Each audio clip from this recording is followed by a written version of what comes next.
Estamos de volta com mais um episódio de Dialética e hoje nós temos aqui um grande amigo, parceiro de longa data, ele que é um articulador aqui do território, produtor cultural e que tem uma sensibilidade, um olhar coletivo para as ações que ele tem desenvolvido aqui na região. Hoje nós estamos recebendo Jairon Gomes, meu amigo, seja bem-vindo. Muito obrigado, Ivan. Para mim é um prazer estar aqui hoje. Felicidade, cara, sempre bom receber os amigos, os parceiros aqui. Jairon, vamos iniciar pelo começo do Jairon nessa cena cultural, na produção, com esse olhar também seu, ser uma pessoa que é de Marabá, mas já circula em todo o território aqui do Sul e Sudeste, Canaã, Paraopebas, né? Como que Jairon adentra esse universo da produção cultural? Bem, Ivan, eu adentro nesse universo da cultura no final da década de 90, mais especificamente ali em 1999. Eu costumo dizer que eu sou filho, né? Daquela primeira leva, ou não, da segunda leva de projetos culturais impactados aí pelo programa Cultura Viva, né? Começou lá em 2004 e ainda no início dos anos 2000. Então, você é filho do Cultura Viva? Eu sou filho do Cultura Viva. A gente vai falar mais na frente. Aí a gente vai falar mais na frente, vou contar essa trajetória hoje aqui. Então eu saio em 1990, eu estudava na escola particular, né? Extremamente elitizada mesmo, dentro de Marabá, de uma educação privilegiada, e só que aquela educação não me atendia aos meus anseios e desejos de um outro conhecimento que não era aquele conhecimento formal, daquela educação básica, né, de português, matemática, química e física. E aí, na década de 90, no final, em 1999, eu vejo na Praça São Félix um grupo de artistas reivindicando por um espaço público, que era o antigo mercado municipal, para ser sede dessa associação de artistas, ou para ser um ponto de cultura, ou para ser uma galeria de arte. E aquilo me chamou muita atenção. Eu tenho essa imagem, né, afetiva na memória até hoje, né? Eu falei, cara, eu quero estar ali com aquela turma, né? Eu quero saber que turma é essa, né? Que era diferente da turma do meu bairro, da turma da minha rua, de moleque que estava jogando ali futebol, ou jogando vôlei, então, brincando de bete. E eu falei, não, eu quero. E a partir de então, eu entro no Galpão de Artes de Marabá. É o GAN, né? O GAN, para quem conhece aqui da região, um aparelho público que teve projeção estadual e nacional. O GAN sempre foi muita referência assim, né, na região. Sim, nacionalmente, né? Nós entramos no mapeamento da Funarte, de políticas assim, de incentivo a artes visuais. E aí lá dentro eu fiz um letramento cultural, cara, porque a escola nunca me ensinou o que era artes visuais, artes plásticas, cinema, né? Sentar para assistir um filme do Glauber Rocha, sentar para assistir um filme de Daí a importância desses espaços, né? A importância desses espaços. E hoje, se eu tenho essa bagagem cultural e divido com outros jovens, que eu acho que isso é importante também, é muito em função desse letramento cultural que eu fiz lá, com o Mestre Botelho, com a Deise Botelho, com o Marconi Moreira, com todo aquele coletivo que estava ali em Marabá, numa cidade totalmente árida, né? Num contexto ainda de um declínio de uma oligarquia dos castanhais. Sim. Ali, né, das grandes famílias, e ali era um modo de ver o mundo a partir de Marabá com outra perspectiva, que é da cultura. Sim. Legal. Você começou muito bem, né, assim, mestre com referências, né, assim, Deise Botelho, né, Antônio Botelho, né, o próprio Marcones. E em qual momento você começou a pensar que, bom, agora eu tenho vontade de organizar também alguns projetos, fazer um trabalho, e também começa a sair de Marabá? Tudo muito autodidata, né, Ivan? Assim como todos os outros profissionais da área da cultura aqui em Marabá, Paraopebas e Canaã dos Carajás. E ali dentro do GAN, né, do Galpão de Artes, começou a aparecer uma ou outra produção cultural e me convidaram para fazer, né? Fiz também na Galeria de Arte Vitória Barros, acho que a 5ª edição de um projeto bem bacana que é o Veracidade, um projeto de fotografia que dá esse presente para Marabá, né, na data do aniversário. E aí eu naquele envolvimento, alguém falou para mim um dia, falou assim, cara, tu é um produtor cultural e tu não tá sabendo. Aí aquilo ficou martelando na minha cabeça, assim, por uma semana, 2 dias. Eu falei, não, vou levar isso como profissão, né? Como levar isso mais a sério, me profissionalizar e buscar referências e estudar mais sobre.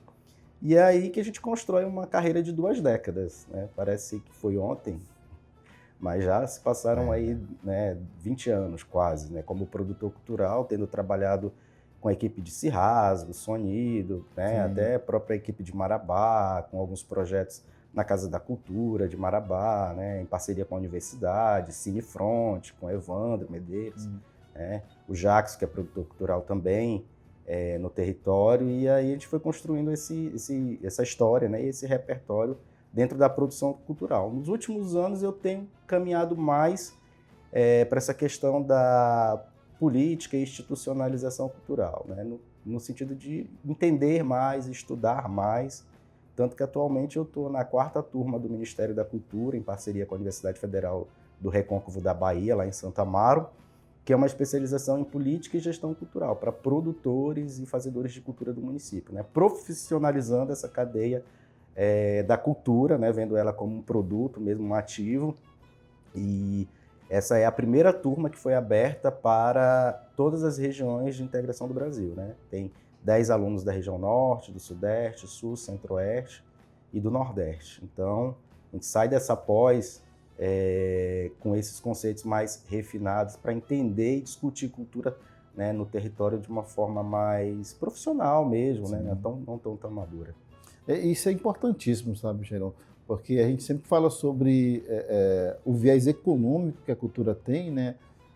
E às vezes tem que ficar repetindo isso sempre, porque ainda se olha para a cultura, né, para o artista, para o produtor cultural, com um certo desdém, né? Como se a pessoa não fosse um profissional, não fosse um trabalhador, né? E é tanto que você está fazendo, por exemplo, essa formação justamente para se profissionalizar, entendendo que aquilo que a gente fala sempre nas entrevistas aqui, que a cultura ela é um vetor econômico, né? Ela tem uma cadeia produtiva que é importantíssimo também para o território. Nós moramos no território de mineração, mas existem pessoas aqui. E essas pessoas elas precisam, de certa maneira, ter uma qualidade de vida, né? E o que proporciona qualidade de vida também é a arte e a cultura, né? E ter os profissionais envolvidos nesse processo é fundamental, né? Assim como tem um engenheiro de produção nas minas, o geólogo, enfim, todos esses profissionais que atuam diretamente no setor da mineração, na área cultural, por exemplo, tem esses profissionais. E você é um profissional hoje dessa área que acaba sendo uma influência também para os jovens que querem iniciar nessa formação, nesse trabalho, né? Eu sempre falo que o produtor cultural, hoje em dia, ele precisa, e é necessário, né, ter conhecimento, ter causa, buscar conhecimento, porque é uma atividade, né? Como qualquer outra. Como qualquer outra. E tudo isso começou lá no GAM, no Galpão de Arte de Marabá, como eu falei, juntamente com a Deise Botelho, sempre nessa perspectiva, né, de mapeamento cultural. Eu lembro que nós tínhamos uma discussão muito séria assim, sobre criar um corredor cultural entre Marabá, Paraupebas e Canaã dos Carajás. Sempre pensar essa região como uma região de integração entre os 3 municípios, né? Não pensar dinâmicas isoladas, né, e pontuais. Então, ali dentro, aquilo foi criada uma expectativa, né, comigo, e eu levo isso hoje para essa pós-graduação do Ministério da Cultura, pensando essa região sempre nessa perspectiva mais ampla, entendeu? Mais macro como uma região de Carajás, né? Vendo as 3 cidades, cada uma com as suas dinâmicas, mas entendendo esse contexto e fazendo esse trabalho de política e articulação com os produtores culturais, com quem está na ponta e com os atores políticos também. E quando tu fala da cultura como um setor econômico, então, assim, eu sei que essa ansiedade bate em todo mundo, mas é um processo muito recente, de construção histórica, né? E a gente vai ter que ser muito didático por muito tempo. Por exemplo, a criação do Ministério da Cultura já foi lá na década de 80, então tem a Constituição de 88, tem uma descontinuidade do Ministério da Cultura na década de 90, depois ele volta, depois ele é descontinuado recentemente. Então, assim, políticas públicas que foram criadas, como a própria Política Nacional Cultura Viva, em 2014, né? É muito recente, né? Que é muito recente, ela é descontinuada e depois ela volta agora. E ela volta dentro de um guarda-chuva da Política Nacional Aldir Blanc, ela não volta com autonomia e nem recurso. Então você desmantela toda uma organização que é construída ao longo do tempo, dentro do setor e da cadeia da cultura. A própria Secretaria de Economia Criativa, ela foi criada lá, né, e foi descontinuada e volta agora. Então, assim, esse fluxo e refluxo aí das políticas públicas acaba impactando também para que as pessoas possam entender e compreender a cultura como uma economia, né, como um setor importante para para a cadeia produtiva do Brasil. Você falou sobre economia criativa. Eu lembro que pesquisando, eu cheguei fazendo uma pesquisa sobre a Itália, né? Como é que a Itália conseguiu sair de uma recessão crítica que ela estava passando, né? A Itália, né? Estamos falando de Europa, né? Países ricos, desenvolvidos e tudo mais. Mas passou por uma recessão e como que eles conseguiram passar por essa fase? Foi através da economia criativa. Os italianos olharam para a sua cultura, para a sua arte, para a sua gastronomia, para a sua música e falaram, vamos criar um programa para revitalizar quem nós somos, porque tem muita gente que nos consome. Ou seja, Sim. através da arte deles, né, que é um dos países mais visitados no mundo, né, eles conseguiram se reerguer, né? E aí essa importância de ter esse olhar mais atento para a economia criativa, porque, voltando para aquele discurso de que é um vetor econômico, né, gera renda, impulsiona o mercado, e sabemos que quanto mais você investe, mais retorno tem, que é preciso ter essas formações, né? Com certeza. E aí tu traz o exemplo da Itália e eu vou trazer outro exemplo aqui, que é da Inglaterra, né? Então, mesmo com todos os atropelos, né, desse processo histórico aí da cultura no Brasil, a gente não entregou isso de mão beijada ou de bandeja para o mercado, né? Sim. Que é o que já aconteceu lá na Inglaterra. Então, o sistema cultural lá é totalmente dominado pelo mercado, que aí a gente já sabe que também tem interesses em jogo. Então, eu acho que o Brasil ainda é muito feliz dentro do que se propõe a fazer no campo da política cultural, né? Mesmo com todos esses problemas aí de descontinuidade, né? Mas a gente ainda segura ainda consegue fomentar, porque isso faz a cultura chegar na ponta. Então é a importância da Política Nacional Cultura Viva, dos pontos e pontões de cultura, da cultura de base comunitária, né? Essa cultura em rede, colaborativa. Eu sei que tem essa cultura lá do mainstream, do mercado, né? Dos grandes shows, dos grandes eventos, mas a gente não pode deixar de esquecer que tem essa cultura viva, a cultura que está na periferia, que está na comunidade indígena, né? Que está no interior, que está fora do eixo Rio-São Paulo, né? Que está no norte e no nordeste. Que é o que nos representa, né? No fundo, é o que nos representa. Jaron, você falou sobre pontos de cultura, né? A Casa Lab, ela é ponto de cultura, né? A gente é certificada pelo Ministério da Cultura, né? E a gente ficou muito feliz de ter esse selo, né? Ter esse certificado, porque nós já estamos há 10 anos aí atuando aqui em Paraupebas e região também. E esse é um reconhecimento também do nosso trabalho, né, como ponto de cultura, né, que é atrelado ao Cultura Viva. Eu queria que você falasse um pouco sobre o Cultura Viva. Ivan, então, assim, não tem como falar de Cultura Viva no Brasil, né, sem falar em Célio Turino, que é um dos grandes idealizadores aí do programa, que deu origem à política. Então, o programa começa em 2004, ali, 2003, 2004, a partir da experiência do Célio Turino lá no interior de São Paulo, mais especificamente em Campinas, né? Então isso chega até ao Executivo, dentro do Ministério da Cultura, é implantado o programa Cultura Viva e 10 anos depois é criado a Lei Nacional Cultura Viva, o programa se torna lei. É bom a gente entender esse caminho histórico, né? Às vezes eu estou sendo bem didático, porque a gente precisa ter esses marcos legais muito bem compreendidos para a importância, né? Para se discutir também, né? Então, 10 anos depois é criada a Política Nacional Cultura Viva. Nesses 10 anos, uma série de ações dentro do Cultura Viva são implementadas, né? Então, o que é um ponto de cultura? Um ponto de cultura hoje, né, um ponto de cultura não é compreendido só como cultura de base comunitária também. Pode ser cultura digital, né, pode ser cultura periférica, urbana, enfim. Audiovisual, artes visuais. Então, tem-se um conceito ainda muito ainda fechado de achar que ponto de cultura é só cultura de base comunitária ou cultura tradicional, né? Então, ponto de cultura é um local, seja ele físico e hoje até tem uma concepção mais ampla, pode ser digital, de encontro de pessoas que discutem e fomentam a cultura, né, em determinado território. Então, criou-se esse conceito de ponto de cultura e, a partir dele, o conceito de pontão de cultura, que é uma organização que trabalha na gestão, articulação, que esse é o nome, gestão e articulação dos pontos de cultura. Né? Isso é interessante tocar nesse assunto, porque existem alguns pontos de cultura aqui em Paraupebas, em Marabá, e em região, no mundo geral, que ainda há uma certa desinformação da diferença do que é um ponto de cultura e o que é um pontão de cultura. Um pontão de cultura, ele não é numa escala de degrau, né? Eu sou um ponto e vou chegar a ser pontão. Não é bem assim. O trabalho é que tem uma estratégia diferente. Um pontão de cultura, ele tem um trabalho de educação e de articulação com os pontos de cultura. Atualmente, nós estamos com um pontão Matrizes Amazônica, né? Então, tudo começou com um Pontal, uma associação de artistas visuais. Conseguimos essa chancela do Ministério da Cultura para ser ponto de cultura na segunda leva. Eu lembro que na primeira leva foi assinado ali para 80 pontos de cultura no Brasil, a gente entrou na segunda leva, já em 2006, por aí, e ficamos como ponto de cultura todo esse tempo. Só em 2023, com a retomada do Ministério da Cultura e com as políticas públicas, né, de estruturação dessa retomada, nós conseguimos vencer um edital em 2023 de pontões de cultura. Nosso pontão é de articulação nacional, não só territorial aqui no estado do Pará.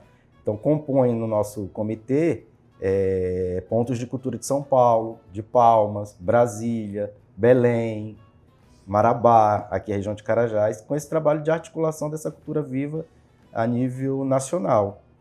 Então, a cultura viva é essa cultura, né, que vem dos pontos e pontões de cultura em rede, trabalhando no Brasil. Lá atrás tinha o soft livre, que era defendido, né, e a questão da tecnologia que precisava chegar nas comunidades. Então, basicamente, não que um seja maior ou menor, são proposições de trabalho. Proposição, né? Tipo assim, o pontão ele tem basicamente o papel de fazer essa articulação. Articulação, educação e fomento junto aos pontos de cultura. E tem até os pontinhos agora, né? Os pontinhos de cultura, as nomenclaturas foram, né? As dinâmicas acontecendo ao longo desses últimos 20 anos. E aí é descontinuado com o Ministério da Cultura, volta agora em 2023. Tem-se a quarta Conferência Nacional de Cultura, depois das conferências municipais e estaduais. E aí tem alguns desafios ainda dentro da Política Nacional Cultura Viva. É que a Política Nacional Cultura Viva volta, só que ela volta sem recurso. Ela volta sem um fundo, né? Então ela volta aí com os 25% da PNAB. Então, dos 3,5 bilhões anualmente destinados pelo Ministério da Cultura, 25% é destinado para a cultura viva, né, para pontos e pontões de cultura. Está tendo alguma discussão para saber de como vai ser feito isso? Isso que vai ser visto agora na TEIA. Né? Então, 14 anos sem TEIA da cultura, que a TEIA é como se fosse o congresso de todos os pontos e pontões de cultura. Recentemente nós tivemos em Belém, a estadual, com a eleição da Comissão Paraense de Pontos e Pontões de Cultura, no qual consegui uma cadeira como titular, representando o território de Carajás. E essa proposição, essas demandas serão levadas para a TEIA Nacional, que acontece em Aracruz, no Espírito Santo. Então esse é o momento de chegar lá e fazer com que a Política Nacional Cultura Viva tenha recurso, né, tenha um recurso próprio. Fazer essa proposição para o governo. Para o governo federal e também que ela esteja dentro do Plano Nacional de Cultura. Né? Sim. E acho que um outro ponto aqui para a gente fechar é trazer as pautas da justiça climática, das questões ambientais, para dentro não só do Cultura Viva, mas para dentro das pautas da cultura no Brasil. Né? Isso é importante falar, né? Eu também estive lá em Belém participando da TEIA, né? O Jairão foi eleito para ser parte, né? Membro da comissão, né? Comissão Paraense de Pontos e Pontões de Cultura. Então, estaremos lá agora em março para fazer todo esse debate, né, na TEIA, Sexta TEIA Nacional, né? Sexta TEIA Nacional e preparatória, Ivan, para ficar bem claro aí, preparatória para o Iber Cultura Viva, porque o programa Cultura Viva é um programa brasileiro, né, uma política cultural brasileira que deu tão certo que está sendo replicada em outros países. Na América Latina. Na América Latina. E então, vai ter o encontro Iber Cultura Viva na Colômbia, que é um país que tem trabalhado nos últimos anos a economia da cultura e a economia criativa muito bem. Né? Sim, e um trabalho muito bacana lá que eles fizeram. A gente, todo mundo conhece, né, pelo menos deveria conhecer a história da Colômbia, né, do que ele era nos anos 80. Né? E como que eles conseguiram trabalhar na periferia justamente com a economia criativa, né, com esses espaços. Né? Mostrando que é possível trabalhar em territórios conflituosos, né, violentos. A arte e a cultura tem um papel de... Isso está mais do que provado, né, cara? Atuar nesses territórios com arte, cultura e educação para minimizar esses impactos, né? trazer uma nova realidade, né? E eles conseguiram, cara. Hoje, né, é referência, né? E bacana que vai ser lá. Agora, voltando para essa questão da teia, né, de cultura viva, a importância dessa lei, né? Porque a gente está falando, está sendo gravado aqui na Casa Lab, que é um ponto de cultura, né? Que tem os cursos, oferece, e isso faz chegar lá na ponta, né? Então, eu acho que o Cultura Viva é uma ação que dá muito certo, cara, assim, porque quando a gente vê os jovens, as crianças participando de cursos, oficinas que a gente ministra aqui na Casa Lab, com recursos dessa política, ela é uma política que precisa mesmo ser fortalecida, né? E esse é o momento de fortalecer essa política, né? E eu digo por experiência própria, eu sou um profissional oriundo disso, oriundo da política Cultura Viva, do programa Cultura Viva, ainda não era política na época, né? E depois se tornou política, e hoje passei por todas as etapas, né? Um jovem que estava ali no Infocentro, nas artes visuais, depois produtor cultural, e agora caminhando mais para esse lado da gestão e da política cultural e da articulação. Né? Quando a Deise fala assim, Jairo, eu vou passar o bastão para ti, é porque, o negócio acontece, e é isso que esses jovens precisam ter, né? E é uma política que ela pensa no griot, né? Para quem não sabe, o griot é o mestre e a mestra de cultura. Ela pensa no griot, né? Aquele mestre de cultura que precisa ter seu reconhecimento, sua valorização. Ela pensa no agente jovem, né? O nosso pontão de cultura estava com 20, durante mais de um ano, 20 jovens, agente de cultura, recebendo uma bolsa para trabalhar nesses pontos e pontões de cultura. Então ali já é um caminho para esse jovem entrar nesse mercado da cultura, da economia criativa, da produção cultural. E ela também pensa na manutenção dos espaços. Uma outra proposição que vai ser levada para a teia é meu ponto de cultura é minha vida. Né? Porque o governo federal até agora está implantando bibliotecas onde tem Minha Casa Minha Vida. Por que não um ponto de cultura? Né? Dentro desses Minha Casa Minha Vida. Meu ponto de cultura é minha vida. Porque a maioria desses pontos de cultura não tem titulação, não tem espaço próprio, fica oneroso bancar o aluguel, enfim. Interessante a discussão, né, cara? Daí se vê a importância dos pontos de cultura, né? Recentemente eu estive participando de uma reunião, aliás, de uma audiência pública, né? Foi aqui na Câmara Municipal, e eu falei de como seria muito mais fácil o poder público se articulasse com os pontos de cultura para fazer as ações. Porque em vez de criar um espaço no bairro tal, elas só fazem um termo de parceria com um ponto de cultura que já existe naquele espaço. Por exemplo, nós da Casa Lab, que fazemos parte aqui desse complexo Altamira, que é um complexo periférico aqui do município, né, aqui do Jardim Canadá, e que não tem nenhum espaço, seria muito mais interessante se formalizar essa parceria do que vamos criar um espaço cultural no tal bairro. Então é muito mais estratégico, né? Essa é a grande diferença de um ponto de cultura para o ponto de cultura enquanto um aparelho público de fomento à cultura. Né? Diferente de muitos elefantes brancos que a gente já viu por aí, na região Marabá, Paraupebas, Canaã dos Carajás, que constroem um espaço físico, mas não tem nenhuma identidade, não tem vivência, não tem a vivência entre as pessoas, né? Então é isso, essa é a diferença do que é a Política Nacional Cultura Viva, do que é um ponto de cultura. O ponto de cultura é formado por pessoas, não é formado só pelo espaço físico. E o nome diz tudo, cultura viva. Viva, né? Então as pessoas que estão ali. Então não adianta você pegar um recurso da Cefem e construir um prédio para ser um museu ou para ser um centro cultural, e aquilo não ter a participação efetiva das pessoas. Se não é vivo. Se não é vivo, você vai ficar só aquela estrutura física ali. Precisa de infra? Precisa, mas a gente precisa muito mais das pessoas ali. Né? Então, essa é a diferença. Jaron, estamos vivendo agora um processo de eleição do novo Conselho Estadual de Cultura, né? Que está em processo. Já indo para finalmente, né? Você foi eleito membro do Conselho pelas Artes Visuais. Fala um pouco para a gente como é que foi esse processo. Bem, Ivan, o Conselho está no processo ainda, como você falou. Primeiro teve a inscrição dos candidatos e a votação, e agora internamente cada setorial está nessa articulação de eleição mesmo, né, de quem vai ser o titular e o suplente. Né? Eu estou me candidatando na vaga de artes visuais, um setorial de artes visuais, representando aqui o território de Carajás. Né? Ainda não sei se ficarei como titular ou suplente, mas de fato é que tem essa possibilidade de ter essa representatividade dentro do Conselho, que é uma luta né, de todas as regiões de integração do Estado, Baixo Amazonas, Tapajós, Marajó, né, região Tocantins, aqui sul do Pará, também Carajás e Araguaia, lutam porque sempre teve essa centralidade da atuação política e das decisões políticas na região metropolitana, né, mais especificamente Belém, Ananindeua, no campo da cultura. Né? Em outras palavras, os conselheiros de cultura do Estado do Pará se resumiam a Belém. A Belém, né?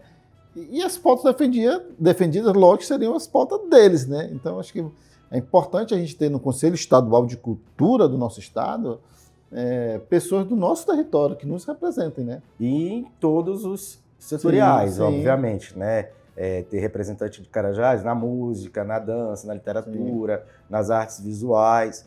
Temos um avanço aí nos editais, né? Na proposição de 70-30, para quem não sabe, quando é lançado um edital, seja da Paulo Gustavo, da Aldir Blanc, 30% das vagas ficam para a região metropolitana e 70% para... Isso já é uma conquista. Já é uma conquista para as demais regiões, né, de integração, fora toda a política, né, que tem dentro dos próprios editais, com as cotas raciais, né, e, enfim, já é uma conquista sim, e agora essa conquista junto ao Conselho, né, o Conselho Estadual de Cultura, que é um órgão deliberativo, que está em contato direto com a Secretaria e com o Poder Executivo dentro da pasta da cultura.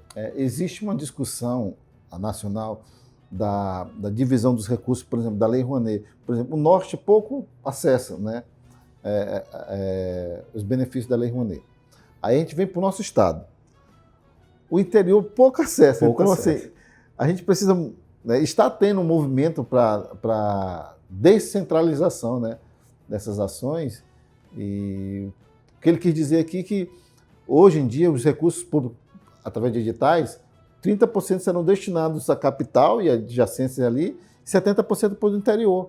Ou seja, está dando possibilidade para que nós que moramos no interior, seja Paraupeba, seja Marabá, Canaã, enfim, Baixo Amazonas, Altamira, minha cidade, possam também ter acesso a esses recursos. Né? Isso é extremamente importante. Cara, e né? volto a dizer, o trabalho é didático, lento e gradual. Já tivemos avanço, 70-30. Vamos falar da Lei Rouanet, né? Saiu um estudo recente que a maioria, né, dos editais da Lei Rouanet, a maioria dos projetos eram concentrados no eixo Rio-São Paulo. Mas, em contrapartida, a gente já tem uma experiência de um edital da Lei Rouanet Norte, Lei Rouanet Favela, né? Lei Rouanet Nordeste. Então, já é um avanço, né? Pequeno, sim, mas um avanço. 70-30, enfim, dessa descentralização, tanto do fomento, dos editais e dos recursos públicos, né, de incentivo à cultura no Brasil, de uma forma geral. Eu vejo, Rogério, e é legal que você esteja participando desse programa, porque eu vejo muita desinformação, sabe, dos nossos agentes culturais, dos artistas, dos produtores. É uma coisa que a gente sempre vem falando, gente, a pessoa se empodera quando ela se informa. Né? Não tem nada mais. O conhecimento liberta, né? Aquele discurso de liberdade do pensamento, liberdade do fazer cultural. Mas eu vejo que pouca gente sabe dessas leis, sabe dessa política do Cultura Viva, por exemplo. Sabe, inclusive, que existem editais abertos que ela pode se inscrever e concorrer a recursos para realizar seus projetos. Então, também é um compromisso assim, nosso aqui, né?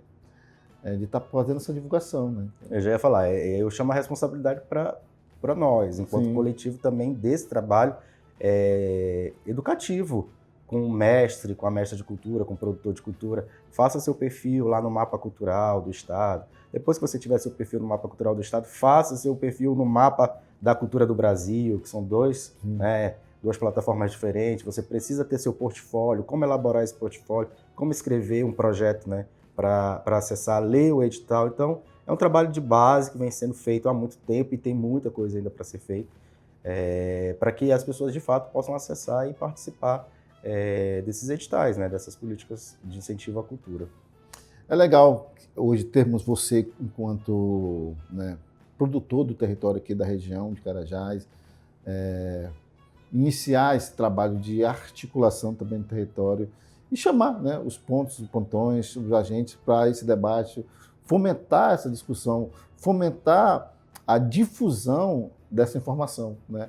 Eu acho que é importantíssima a tua figura enquanto um agente no território mesmo para levar essa informação para os territórios locais aqui, né, para as cidades. Sim, e temos avanços, como já mencionamos aqui agora, e também temos desafios a serem enfrentados. Por exemplo, o país não pode ficar também só em função das leis Aldir Blanc, né, e Paulo Gustavo a nível nacional, Sim. sem contrapartida do município e do estado. Né? Então, que é uma discussão que está sendo colocada recentemente. Então, assim, tem o recurso da Aldir Blanc, da Paulo Gustavo, enfim, mas e o estado? Qual é a contrapartida dele? E o município? E o município. Então, nós estamos falando aqui de Marabá, Paraupebas e Canaã dos Carajás, 3 municípios com as maiores arrecadações do estado. Temos aí o recurso da CEFEM. Quanto desse recurso vai para o fundo? E quando vai para o fundo, qual é a participação do Conselho de Cultura junto a esse fundo, né? Dos setoriais de cada município. Então, estou falando do capital privado, né? Das grandes empresas com editais. Esses editais são abertos para o Brasil inteiro. Não tem como ter um 70-30 para as regiões mais impactadas ou de operação dessas empresas, né? Então, a gente acaba concorrendo com todo mundo. São Paulo, Brasília, mas a empresa tem a operação aqui, né? Nada contra uma produtora vencer um edital de Palmas, de São Paulo, mas não tem um fomento ou uma reserva para as produtoras e para os fazedores de cultura daqui desse território. É uma coisa que a gente deve defender, né? Levantar essa pauta, porque, em tese, né, no edital consta lá, né, que os municípios, né, os proponentes oriundos do município tal ganharão 2 pontos. Mas o que a gente tem percebido é que os proponentes do território, nós que estamos colocando o projeto lá, não avançam. A proporção de contemplados ao longo da proporção total não bate um coeficiente. Antigamente reclamávamos que não tinham projetos inscritos. Hoje já tem projetos inscritos. Mas eu não consigo visualizar que isso está vindo para cá. Parece que vocês não estão prontos ainda. Façam mais ainda. Uhum. E já foi provado por A mais B, né? Olha o que está acontecendo no território, tantos produtores fazendo projetos potentes, né, cara? Com visibilidade, com entrega, né? Como o Jacques falou, entregando coisas bacanas sem dever nada a ninguém. E os desafios são muitos, né? Seja na área pública, seja na área empresarial, enfim. Até a própria associação comercial do Estado, enfim.